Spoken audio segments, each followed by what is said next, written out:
Ілияс Жансүгіровтің «Рүстем қырғыны» поэмасы қазақ әдебиетінің алтын қорына енген терең философиялық ой толғамдарға толы туынды. Поэмада қазақ халқының тағдыры, тарихы мен мәдениеті, сондай-ақ адамгершілік пен әділеттілік мәселелері шебер баяндалған.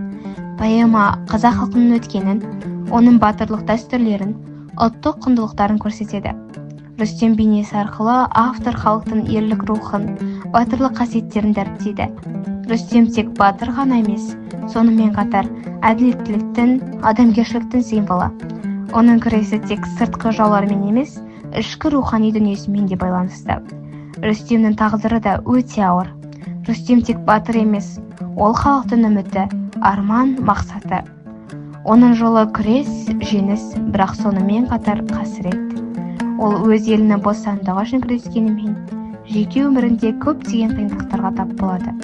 Рүстемнің ерлігі тек шайқастарда емес, оның жүрегінде, халқына деген сүйіспеншілігінде. Поэмада адам мен табиғат, қоғам мен жеке тұлға арасындағы қатынастар терең талданады. Табиғаттың сұлулығы мен қаталдықтары, өмір мен өлімнің арасындағы күрес шебер суреттеледі. Автор адамгершілік, әділеттілік, достық, сатқындық сияқты мәңгілік тақырыптарды қозғайды. Достық, бірлік, ұлттық сана.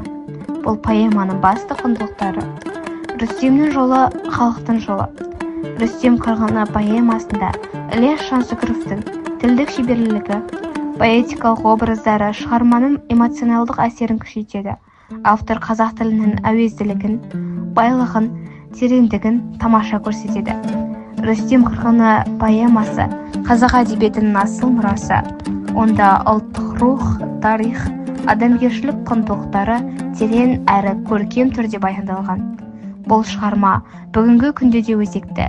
Себебі ол оқырманды ұлттық сана сезімге, патриотизмге, рухани байлыққа үндейді.